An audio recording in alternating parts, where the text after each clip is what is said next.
பெருமதிப்பிற்கும் மரியாதைக்கும் உரிய நடுவர் அவர்களே, இல்லை நடுவர் அண்ணன் அவர்களே,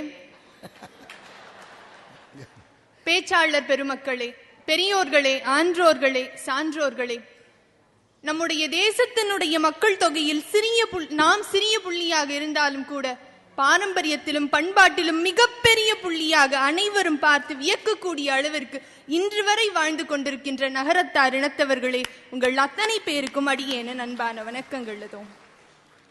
நடுவரையா, சில மாசங்களுக்கு முன்னாடி நம்முடைய நகரத்தார்களுடைய புகழ் கனடா வரைக்கும் போய் சேர்ந்தது. கனடாவில் பிரிட்டிஷ் கொலம்பியா அரசு மாநில அளவிலான நீதிமன்றங்களுக்காக 5 நீதிபதிகளை நியமித்தார்கள். இந்த 5 நீதிபதிகள்ல ஒருத்தர் நம்முடைய நகரத்தார், அதுவும் ஒரு நகரத்தார் பெண்மணி வள்ளியம்மை என்ற பெயர். எப்படி அவங்க வந்தாங்க அப்படின்னா, சின்ன வயசுல இருக்கும்போது இளமையின் வேகத்தின் காரணமாக, இப்ப நம்ம நாட்டிலேயே எடுத்துக்கிட்டா கூட தெரியும், பொதுவாவே இந்த நீதித்துறையில அந்த லா படிக்கும் போது நிறைய பெண்கள் இருப்பார்களாம். ஆனா படிச்சு முடிச்சுட்டு பிராக்டிஸ் பண்ண போக போக பெண்களினுடைய எண்ணிக்கை குறைந்து கொண்டே வருமா. ஆனா அதை எல்லாவற்றையும் தாண்டி இளமையின் வேகத்தினுடைய உந்துதலின் காரணமாக நீதித்துறையில் பணியாற்றி இன்னைக்கு கனடாவில் போய் ஒரு நகரத்தாரினுடைய ஒரு பெண் நீதிபதியாக அமர்கிறாள் என்றால் இதைவிட ஒரு மிகப்பெரிய பெருமையை இளமையின் வேகம் தானே கொடுக்க முடியும். அதுல அவங்க இந்த செய்தி நான் எங்க இருந்து படிச்சேன் அப்படின்னா, நம்முடைய நமது செட்டிநாடு அப்படின்ற நம்முடைய இதழ்ல இருந்து தான் நான் படிச்சேன்.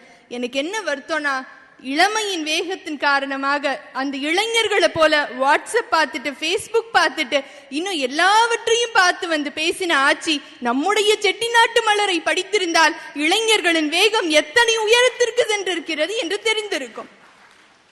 அந்த புத்தகத்திலே எழுதியிருந்தது, நம்முடைய விடுதலை போராட்டத்து அப்ப காந்திக்கு உறுதுணையாக இருந்தது தில்லையாடி வள்ளியம்மை என்று. அது போல இன்று நம்முடைய வள்ளியம்மைக்கு அவருடைய கணவர் காந்தி செட்டியார் உறுதுணையாக இருந்திருக்கின்றார் என்று எழுதியிருக்கின்றார் அந்த புத்தகத்திலே. யோசித்து பாருங்க, ஒரு காலத்துல பர்மாக்கு போகும்போது ஆட்சியை இங்க விட்டுட்டு போனவங்க, ஆனா இன்னைக்கு போகும்போது கூடையே கூட்டிட்டு போய் அவங்களுக்கு பக்கபலமாக நின்று ஒரு நீதிபதியாக்கி இருக்கிறார்கள் என்றால் இதுதானே முன்னேற்றம் நடுவரையா. இது மட்டும் இல்ல, நிறைய விஷயங்கள் இருக்கு. இன்னைக்கு ஆர்கிடெக்ட் எத்தனை பெண்கள் படிக்கிறாங்க, இளம் பெண்கள். நம்ம இதிலே 2 பெண்கள் ரொம்ப நிறைய வித்தியாசமான வீடுகள் கட்டி இருக்கிறார்கள் என்ற ஒரு குறிப்பும் இருக்கின்றது. இதெல்லாவற்றையும் தாண்டி இன்னைக்கு பெரியவங்களுக்கு ஹெல்ப் பண்றதே இளைஞர்கள் தான். இன்னைக்கு வீட்டுல போய் பார்த்தா தெரியும், வீட்டுல இருக்கக்கூடிய ஆயாவையும் அப்பத்தாவையும் கூப்பிட்டுட்டு வச்சு என்ன கத்திரிக்காய் குழம்பு எப்படி வைக்கிறதுன்னு சொல்லி அவங்கள சொல்லி அது ஒரு வீடியோ எடுத்து அது யூடியூப்ல அப்லோட் பண்ணி உலகம் முழுக்க நம்முடைய எண்ணெய் கத்திரிக்காய் குழம்பை வைத்து சாப்பிடுகிறார்களே. இது விவேகத்தால் வந்ததா, வேகத்தால் வந்ததா? அதாவது அப்பத்தாவுடைய விவேகம் பிள்ளைகளுடைய வேகத்தால் பரப்புறது வேகம் தானே நடுவரையா. ஆமா, நல்லா. ஒரு காலத்துல புத்தகங்கள் எழுதி கொண்டிருந்த பெரியவர்கள் எல்லாம் இன்னைக்கு வலைப்பூக்கள் அமைத்து பிளாக்ல எழுதிட்டு இருக்காங்க. யாரால நடந்திருக்கும்னு நினைக்கிறீங்க? பேரன் பேத்தியால தானே நடந்திருக்கும். இதெல்லாவற்றையும் தாண்டி கோயம்புத்தூர்ல ஸ்வர்ணம் பழனியப்பன் ஒரு பொண்ணு இருக்கா. விஸ்காம் ஃபைனல் இயர் ஸ்டூடெண்ட், 21 வயசு தான் ஆகும். அந்த பொண்ணு ஃபைனல் இயர் டாக்குமெண்ட்ரி பிலிம் ஒன்னு எடுக்கணும் ப்ராஜெக்டாக. பொண்ணு பேர் என்ன? ஸ்வர்ணம் பழனியப்பன். சரி, ஸ்வர்ணம் பழனியப்பன். டாக்குமெண்ட்ரி பிலிம் எடுக்கணும். பொதுவாகவே காலேஜ்ல படிக்கும் போது எதை பத்தி எடுக்கலாம் அப்படின்னு வித்தியாசமா தோணும். ஆனா இயல்பாகவே நம்முடைய இனத்தின் பெருமை நம்முடைய ரத்தத்திலே இருக்கின்ற காரணத்தினாலே அவர் நகரத்தார்களுடைய வரலாற்றை பற்றி ஒரு டாக்குமெண்ட்ரி பிலிம் எடுக்கிறார். எடுத்தவன் என்ன பண்ற, எடுத்துட்டு அத அமெரிக்கால நடக்கக்கூடிய டாக்டர் கேசிஜி வர்ஜிஸ் பிலிம் ஃபெஸ்டிவலுக்கு அனுப்புறான். அங்க ஏகப்பட்ட படங்கள் வருகின்றது. ஒவ்வொன்றும் ஒவ்வொரு இனத்தை, ஒவ்வொரு கம்யூனிட்டி பத்தி, பாரசீகர்கள் பத்தி அனுப்புகிறார்கள். ஏகப்பட்ட பேர் அனுப்பிச்சிருக்காங்க. ஆனா கடைசியில அந்த போட்டியை அத்தனை சமுதாயத்தையும் வீழ்த்தி வென்றது நம்முடைய நகரத்தாரினுடைய சமுதாயம் தான். அப்ப ஒரு ஃபைனல் இயர் ப்ராஜெக்ட்னா கூட ஆட்சி சொன்னாங்க, மனிதர்களை கூட நேசிக்கின்ற தன்மை குறைந்து விட்டது என்று. அது மற்றவர்களுக்கு வேண்டுமானால் சரியாகலாம், ஆனால் நம்முடைய நகரத்தார்கள் என்றென்றைக்கும் நம்முடைய மரபை மீறி வாழ்ந்ததில்லை என்பதுதான் என்னுடைய கருத்து.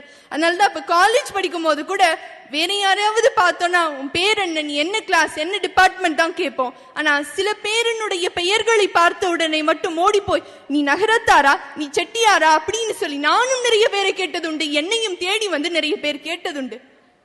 அவங்க சொன்னாங்க வீடு கட்டினாங்க, 2 பிள்ளை இருந்தா 2ஆம் கட்டி இப்படி நிறைய வச்சு பெரிய வீடு கட்டினாங்கன்னாங்க. ஆனா கட்டி என்ன பிரயோஜனம்? இன்னைக்கு திருடன் தான் உள்ள வந்து இருந்து 3 நாள் சமைச்சு சாப்பிட்டுட்டு போயிட்டு இருக்கானா. நான் அதை தவறாக சொல்லவில்லை, அந்த காலத்துல அப்படி கட்டினாங்க. இன்னைக்கு இருக்கக்கூடிய சூழ்நிலையில் அவ்வளோ இது முடியுமான்னு தெரியல. ஆனா மலேசியால இருந்தாலும் சரி, சிங்கப்பூர்ல இருந்தாலும் சரி, எந்த தெருக்கோ எந்த மூலையில் இருந்தாலும் சரி, கல்யாணம் என்றால் என் ஊரில் தான் நான் செய்வேன் என்ற அத்தனை இளைஞர்கள் வருகிறார்கள் இல்லையா? பெரியவர்களின் விவேகம் என்பது முன்னேற்றத்தை கொடுக்கும், ஆனா கொஞ்சம் கொஞ்சமாக தான் முடியும். ஆனா இளைஞர்களின் வேகம் என்பது எடுத்த எடுப்பிலேயே அமெரிக்கா கனடான்னு போய் நிக்கிறது இல்ல. இத நகரத்தார்களே ஒத்துக்கிட்டாங்க நடுவர் ஐயா. இப்ப ஒரு குமுதம் அப்படின்னு ஒரு இதழ் வருதுன்னா அதோட அந்த புக்குக்கெல்லாம் என்ன மாதிரி பேர் கொடுப்பாங்க? இதழ் 1, இதழ் 2, இல்ல சில இடத்துல மலர் 1, மலர் 2ன்னு வரும். ஆனா நம்முடைய இதுல ஒரு புத்தகம் இருக்கின்றது, அப்பச்சி வந்தாச்சுன்னு சொல்லிட்டு இருக்கா இல்லையா? அப்பச்சி வந்தாச்சுன்னா என்ன இருக்கணும்? அப்பச்சி தானே வந்திருக்கணும்.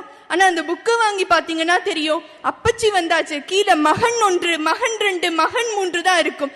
காடு மேடுகளை தாண்டி அப்பச்சி வருவது கடினம். அதனால் இளைஞர்கள் ஆகிய மகன்கள் தான் வீடு வரைக்கும் வந்து சேர்கிறார்கள் இல்லையா? மற்ற சமுதாயத்தை பார்த்தோம்னா தான் குடும்பம் தான் பிள்ளைங்க அப்படின்னு தான் சேர்த்து வைப்பாங்க. ஆனா நம்முடைய சமுதாயத்தில் தான் சம்பாதித்த உடனேயே சைவத்திற்கும் தமிழிற்கும் செய்த மிகப்பெரிய சமுதாயம் நம்முடைய சமுதாயம். அது இன்ன வரைக்கும் காப்பாற்றி வருகிறார்கள் இளைஞர்கள். அதனாலதான் ஒரு குழந்தைய வளர்க்கணும்னா இந்த படிக்க வைக்கலாம் அதை படிக்க வைக்கலாம் அப்படின்னு யோசிக்காம நம்முடைய சமுதாயத்தை சேர்ந்த குரல் சூடி உமையாள் அப்படின்ற பொண்ணு 3 வயசு திருக்குறள் அத்தனையும் சொல்கின்றாள் நடுவர் ஐயா. இது யாரால முடிஞ்சிருக்கும்னு நினைக்கிறீங்க? அவங்களோட அம்மா அப்பா சொல்லி கொடுத்ததால தானே முடியுது. அப்ப இன்னும் இளைஞர்களிடம் நம்முடைய சமுதாயத்தினுடைய அந்த மரபும் பண்பாடு மறக்காமல் தானே இருக்குதுன்னு அர்த்தம். அதனாலதான் பொதுவாவே நம்ம பெரிய பெரிய வீடுகளா கட்டி வச்சிருப்போம். ஆனா அந்த வீடுகள் எல்லாம் படம் பிடிப்பதற்காக இப்ப நிறைய சினிமாக்காரர்கள் வருகிறவர்கள் என்ன செய்யறாங்க? வீட்டினுடைய பிரம்மாண்டத்தை காட்டுவதற்காக வருவார்கள், இல்லை என்றால் ஒரு காதல் காட்சியையோ காதல் பாடலையோ காட்டுவதற்காக தான் வருவார்கள். ஆனா அது மட்டுமல்ல, இங்க ஒரு மிகப்பெரிய ஒரு விஷயம் இருக்கின்றது. ஒழுக்கத்திலும் சரி பழக்க வழக்கத்திலும் சரி நாங்கள் மிகப்பெரியவர்கள் என்று அத்தனையும் தெள்ளத் தெளிவாக விரிவாக எடுத்து காட்டியது யார் இந்த உலகத்திற்கு? பிரிவோம் சந்திப்போம் என்று கரு பழனியப்பன் அவர்கள் எடுத்து காட்டியது தானே. அதை 30கள் எடுத்தாரு. அப்ப இளமையின் வேகம் தானே வேற லெவலுக்கு நம்மள எடுத்துட்டு போயிருக்கு. இது மட்டும் அல்ல, நிறைய இருக்கு. அவங்க இளைஞர்கள் எல்லாம் தூரத்துல இருந்து பார்த்துட்டு வெறும் இட்லியும் சும்மா குழம்புன்னு நினைச்சிட்டு போயிடுறாங்க. ஆனா கிட்ட வந்து பாருங்க, டென்னிஸ்க்கு ஒரு ராம்குமார், பேச்சுக்கு தேவக்கோட்டை ராமநாதன், இப்படி இன்னும் சொல்லிக்கொண்டே போகலாம். நீங்க வெறும் சும்மா குழம்புன்னு நினைக்கிறீங்க, ஆனா அது கவுனி அரிசி வெள்ளப்பணியாரை இப்படி ஒரு செட்டிநாட்டு விருந்தாகத்தான் இருக்கிறார்கள் இளைஞர்கள். அதனாலதான் இன்னைக்கு இந்த தொழிலரங்கம் நடந்தது இல்ல நடுவர் ஐயா. பெரியோர்கள் எல்லாம் சமுதாயத்தை முன்னேற்ற வேண்டும் என்றால் இன்னொரு நகர விடுதியை கட்டியிருக்கலாம், இல்லை இன்னும் கொஞ்சம் நகரத்தார் சங்கங்கள் அமைச்சிருக்கலாம். ஆனால் அது எல்லாத்தையும் தாண்டி இளைஞர்கள் தொழில் செய்ய வேண்டும் என்று ஏன் சொன்னார்கள்?